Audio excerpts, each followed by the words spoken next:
তুই কি আর হাজবেন্ড রে? না পাইছি সুখ, না মিটাইছি শখ। পারস নাই তো, এখন পঙ্গু হয়ে তুই আমার কি শখ মিটাবি? প্রবাস থেকে আসছস কেন তুই? তোর মুখ তো আমি দেখতে চাই না। কি বললা তুমি? এই তুই আমার কি ডিভোর্স দিবি?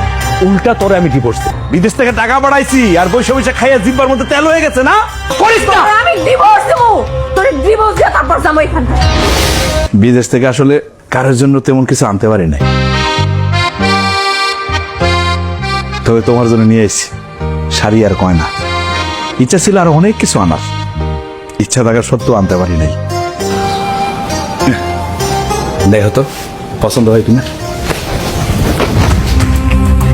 তোর শাড়ি তুই পর। তোর শাড়ি চুরি দিয়ে আমি কি করুম রে? হ্যাঁ, আমি তো তোর সাথে সংসারই করুম না, আমি তোর লাগে থাকুম না, আমি ডিভোর্স দিয়ে দিব। তোর মতো পঙ্গুর সাথে থাকে আমি কি করবো? কি বলতেছো তুমি বউ?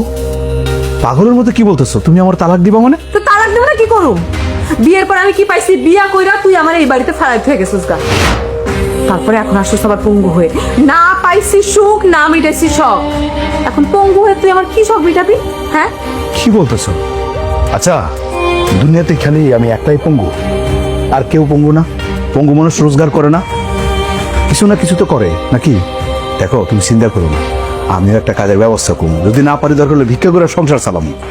তোর যে অবস্থা, তোর তো ভিক্ষা করার ছাড়া কোনো উপায় নাই। ভিক্ষাই তো করা লাগবো।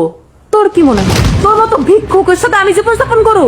শোন, এলাকার সবাই আমারে সম্মান করে, আমি ভিক্ষুকের সাথে থাইকা অসম্মান নিতে চাই না। কি বলতেছো? আমি তোমার হাজবেন্ড। হাজবেন্ড না চাই। এই তুই কি আর হাজবেন্ড রে? তুই বউয়ের কোনোদিন সকাল রাত মিটাইতে পারছস? পারস নাই তো। প্রবাসে ছেলে কি করছস তুই আমার জন্য? হ্যাঁ, তুই পঙ্গু হয়ে প্রবাস থেকে আসছস কেন তুই? তুই প্রবাসে চলে যা, তোর মুখ তো আমি দেখতে চাই না। কি বললা তুমি? কি বললা? তোর মতো কুলাঙ্গারের দরকার নাই তো আমার। এই তুই আমার কি ডিভোর্স দিবি? উল্টা তোরে আমি ডিভোর্স দিবি।